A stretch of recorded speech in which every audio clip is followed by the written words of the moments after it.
Everyone, welcome back to your channel. आज हम करने वाले हैं क्लास 9th का chapter number 5 the fundamental unit of life. काफ़ी ज़्यादा इंटरेस्टिंग चैप्टर है। तो सबसे पहले हम बात करते हैं कि फंडामेंटल यूनिट ऑफ लाइफ का मतलब क्या है। इसका मतलब बेसिक सेल है। हम इस पूरे चैप्टर में सेल के बारे में पढ़ने वाले हैं। सबसे पहले सेल क्या होता है। सेल एक फंडामेंटल स्ट्रक्चरल और फंक्शनल यूनिट ऑफ लाइफ होता है। मतलब सेल से ही हमारी बॉडी बनी है। सेल एक सिंगल सेल होता है जो कि कुछ इस टाइप का होता है। देन टिश्यू, सेल के ग्रुप को हम टिश्यू कहते हैं। देन टिश्यू से ऑर्गन बनता है, ऑर्गन से organ system, and then we move on to the organism. तो पहले हम सेल की डिस्कवरी के बारे में देखेंगे। तो सबसे पहले सेल को डिस्कवर किया था रॉबर्ट हुक ने। रॉबर्ट हुक ने बेसिकली एक डेड सेल डिस्कवर किया था और उसने उसको टर्म दे दी सेल, ओके, इन 1665। उसके बाद एंटोनी वेल्युइन हुक ने डिस्कवर किया था पहला लिविंग सेल 1674 में। उसके बाद रॉबर्ट ब्राउन ने डिस्कवर किया था न्यूक्लियस 1831 में। देन परकंजी ने टर्म हमें दी थी प्रोटोप्लाज्म। प्रोटोप्लाज्म क्या होता है, बेसिकली लिविंग कंटेंट होता है किसी सेल का, उसे प्रोटोप्लाज्म कहते हैं। अब उसके बाद सेल थ्योरी की बात होती है। सेल थ्योरी हमारे 3 लोगों ने दी थी, स्कैलेडियम, स्कॉन और वर्शॉ। बेसिकली मैंने सरनेम से ही इन्हें बोला है। तो स्कैलेडियन ने क्या बोला कि जितने भी सारे प्लांट है वो किससे बने हैं, सेल से बने हैं। स्कॉन ने बोला कि जितने भी सारे एनिमल्स हैं वो भी सेल से बने हैं। वर्षा ने बोला कि जितने भी सारे सेल्स हैं वो प्री एग्जिस्टिंग सेल्स आती हैं, यानी पहले से सेल से आती हैं। उसके बाद हमें यूनिसेलुलर और मल्टीसेलुलर ऑर्गेनिज्म के बारे में पता ही होगा। यूनिसेलुलर ऑर्गेनिज्म सिर्फ एक ही टाइप के सेल से बनते हैं, example amoeba, paramecium etcetera. Multicellular organism ज़्यादा सेल से बनते हैं, मतलब एक से ज़्यादा सेल के जो ऑर्गेनिज्म होते हैं, जैसे प्लांट और एनिमल। उसके बाद प्लाज्मा मेम्ब्रेन। प्लाज्मा मेम्ब्रेन क्या होती है, बेसिकली सेल का एक स्ट्रक्चर अगर मैं आपको बताऊँ तो कुछ इस टाइप का होता है। तो देखो कुछ इस टाइप का होता है। तो सबसे पहले ये हमारा जो बीच में आपको मिडल पॉइंट दिख रहा है, ये हमारा न्यूक्लियस है जिसके अंदर डीएनए, क्रोमैटिन, क्रोमोसोम वगैरह होते हैं। देन ये सबसे आउटर कवरिंग होती है। ये हम बेसिकली मैंने एक प्लांट सेल बनाया है क्योंकि प्लांट सेल में ही सेल वॉल होती है। तो प्लांट सेल की आउटर कवरिंग होती है, ये वाला पार्ट जिसको हम सेल वॉल कहते हैं। ये देखिए मैंने नेम कर रखा है। उसके अंदर वाली जो पार्ट होती है उसे हम प्लाज्मा मेम्ब्रेन या फिर सेल मेम्ब्रेन कहते हैं। कुछ भी आ सकता है, या फिर सिलेक्टिवली परमिएबल भी कहते हैं। क्यों कहते हैं हम आपको आगे बताऊंगी। देन प्लाज्मा मेम्ब्रेन के अंदर साइटोप्लाज्म होता है। एक फ्लूइड जेली टाइप कंटेंट होता है, जेली टाइप फ्लूइड होता है जिसको हम साइटोप्लाज्म कहते हैं। साइटोप्लाज्म के अंदर सेल ऑर्गेनेली होते हैं, जैसे Golgi apparatus, lysosome, endoplasmic reticulum, nucleus, तो सॉरी मतलब ऐसे ऐसे सेल ऑर्गेनेली प्रेजेंट होता है। बीच में न्यूक्लियस, वो मैंने बता दिया। अब अगर मैं एनिमल सेल की बात करूँ तो एनिमल सेल में हमें सारी चीज़ें मिलेगी, बस एक चीज़ नहीं मिलेगी, वो है सेल वॉल। ठीक है, तो ये हमारे पास प्लाज्मा मेम्ब्रेन या फिर सेल मेम्ब्रेन कह लो। ये हमारे पास न्यूक्लियस आ गया। Then we have the fluid content cytoplasm, और इसके अंदर आ गया हमारे पास सेल ऑर्गेनेली। तो कुछ इस टाइप से ये होता है हमारा एनिमल सेल, एंड ऊपर वाला हमारे पास प्लांट सेल है। तो आपको पता चल गया कि रफली डायग्राम कैसा होता है। तो let's continue to the topic. उसके बाद प्लाज्मा मेम्ब्रेन की अगर हम बात करें, प्लाज्मा मेम्ब्रेन, सेल मेम्ब्रेन एक ही बात थी, मैंने बताया था। ये आउटर मोस्ट कवरिंग होती है। ये एनिमल सेल की आउटर मोस्ट कवरिंग होती है। प्लांट सेल की आउटर मोस्ट कवरिंग क्या होती है, सेल वॉल। ये परमिट करती है एग्जिट किसी किसी चीज़ों का। ऐसा नहीं कि सारी चीज़ों को ही एंट्री परमिट दे, नहीं, ये कुछ अलग अलग चीज़ों को ही एंट्री करने देगी, या तो एंट्री होगी या फिर एग्जिट होगी। ठीक है, इसलिए उसे सिलेक्टिवली परमिएबल मेम्ब्रेन कहते हैं। और ये किससे बनती है, ये लिपिड और प्रोटीन से बनती है। 1 मार्क्स क्वेश्चन आ सकता है। देन उसके बाद सेल वॉल की बात करते हैं। तो सेल वॉल प्लांट सेल में होता है, मैंने आपको बताया। रेगुलर आउटर कवरिंग होती है, lying outside plasma membrane. Plasma membrane के बाहर होता है, किसमें, सिर्फ प्लांट्स में ही होता है। बहुत लिक्विड होता है। बेसिकली सेल वॉल हमारा डेड होता है, बाकी लिविंग होता है।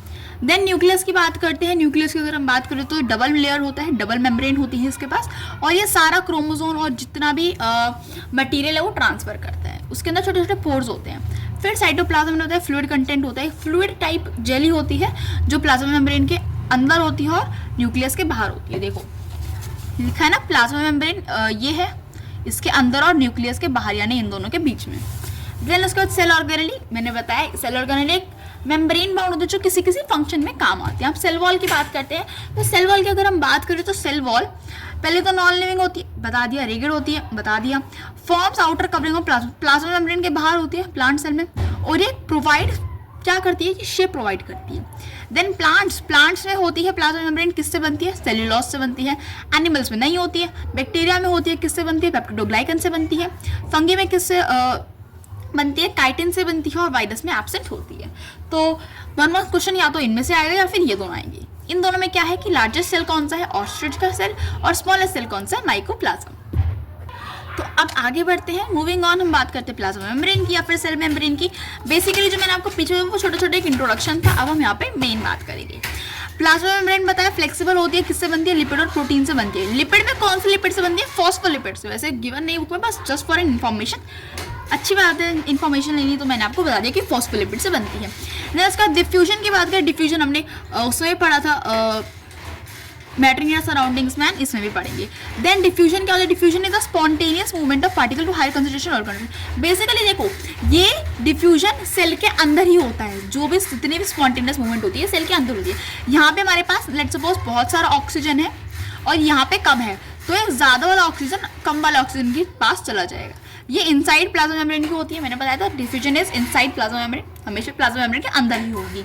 ठीक है, यहाँ पे मान लो ऑक्सीजन ज़्यादा है एंड हायर कंसंट्रेशन ये वाली हुई और लोअर कंसंट्रेशन ये वाली हुई, तो हायर कंसंट्रेशन से लोअर कंसंट्रेशन यहाँ पे चला जाता है। फिर ऑस्मोसिस की बात करें तो ये सिर्फ लिक्विड के लिए होती है, ये गैसेस के लिए भी होती है, लिक्विड के लिए भी होती है और सॉलिड के लिए होती है। ऑस्मोसिस की बात करें, ऑस्मोसिस में हमेशा सिलेक्टिवली परमेबल मेम्ब्रेन क्रॉस करती है। ठीक है, सेम डेफिनेशन आएगी, बस through a selectively permeable membrane आ जाएगी। ठीक है, and it's only for liquids. जैसे लेट सपोज यहाँ पे हमारे पास H2O है सेल के बाहर एंड सेल के अंदर बहुत कम H2O है, तो जितना भी सारा सेल के बाहर H2O है वो सेल के अंदर आ जाएगा। Okay, and let suppose cell के अंदर इतना सारा H2O है एंड बाहर, बस जस्ट फॉर एग्जाम्पल मैं आपको H2O बोल रही हूँ। ओके, तो लेट सपोज यहाँ पे ज़्यादा H2O और यहाँ पे कम H2O मतलब वाटर, तो क्या होगा, ये ज़्यादा वाला अमाउंट बाहर चला जाएगा। ओके, तो अब देखो एंडोस्मोसिस और एक्सोस्मोसिस क्या होते हैं? एंडोस्मोसिस होता है जब हायर कंसंट्रेशन वाला जो पार्ट है वो अंदर सेल के अंदर आ जाए through selectively permeable membrane. And exosmosis क्या होता है? जब एक्सोस्मोसिस में जो सेल है उसके बाहर चला जाए सारा हायर कंसंट्रेशन। ओके, तो एंडोस्मोसिस के केस में क्या होता है, जो सेल है वो स्वेल हो जाता है, सेल स्वेल हो जाता है क्योंकि हायर कंसंट्रेशन ज़्यादा है, सेल के अंदर ज़्यादा पानी आएगा तो वो गलने लग जाएगा, है ना। एक्सोस्मोसिस में सेल श्रिंक हो जाते हैं, जितना पानी था वो बाहर चला जाएगा तो सेल बिल्कुल सूखा पड़ जाएगा। देन 3 टाइप के सोल्यूशन होते हैं, hypertonic, hypotonic and isotonic solution. Hypertonic solution में कुछ नहीं होता, हाइपरटोनिक सोल्यूशन में क्या होता है, more solute less solvent as compare to the cell. देखो ये होता है बेसिकली, ऊपर वालों को छोड़ो, आप पहले इससे समझो। इसमें क्या होता है, हायर कंसंट्रेशन सेल के अंदर होती है, लो कंसंट्रेशन सेल के बाहर होती है, ये सारी लोअर हायर कंसंट्रेशन यहाँ पे बाहर आ जाती है। तो इस केस में हाइपरटोनिक सोल्यूशन यानी सेल के अंदर ज्यादा अमाउंट ऑफ सॉल्यूट होगा एंड सेल के बाहर कम अमाउंट ऑफ सॉल्यूट होगा, तो इस केस में सेल श्रिंक हो जाएगा।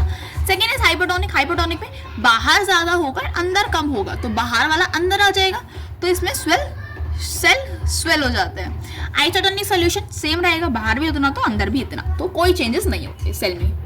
इसके बाद बात करते हैं प्लाज्मोलाइसिस की। प्लाज्मोलाइसिस क्या होता है, shrinkage of protoplasm away from the cell when the cell is placed in hypertonic solution. मतलब जब हम हाइपरटोनिक सोल्यूशन के अंदर डालते हैं किसी सेल को, तो उसका प्रोटोप्लाज्म बेसिकली लिविंग कंटेंट होता है, यानी जितने भी लिविंग कंटेंट होता है किसी प्लांट का, ये सिर्फ प्लांट में ऑब्जर्व होता है, जितना भी लिविंग कंटेंट किसी प्लांट का वो सारा सुकड़ जाता है, श्रिंक हो जाता है। जैसे यहाँ पे मैंने डायग्राम से आपको एग्जांपल दिया है, मान लो ये सेल है, नॉर्मल सेल है, ये सारा अंदर का इसका प्रोटोप्लाज्म होगा, हमने ऐसा हाइपरटोनिक सोल्यूशन में डाला तो ये इतना हो जाएगा, देन इसको और डाला तो इतना हो जाएगा। मतलब ये जो आपको आउटर कवरिंग दिख रही है बेसिकली सेल वॉल है, क्योंकि सेल वॉल डेड होती है तो वो लिविंग में आएगी नहीं, मतलब ये भी श्रिंक नहीं होगा, प्लस सेल वॉल बहुत ज़्यादा रिगिड होती है। उसके बाद न्यूक्लियस की बात करते हैं। न्यूक्लियस कंट्रोल सेंटर होता है, ब्रेन ऑफ द सेल भी कहते हैं इसे, डबल मेम्ब्रेन होता है बता चुके, डीएनए होता है बता चुके। फिर डीएनए क्या होता है, थ्रेड लाइक स्ट्रक्चर होता है डीएनए बेसिकली इस टाइप का होता है, या फिर कुछ ऐसा थ्रेड लाइक स्ट्रक्चर, यानी दोनों फॉर्म में होता है डीएनए। एंड डीएनए के अंदर ही सारी की सारी इन्फॉर्मेशन होती है कि आपके बालों का कलर क्या होगा, आपके आइज का कलर क्या होगा, आपका स्किन कलर क्या होगा, ऐसी इन्फॉर्मेशन।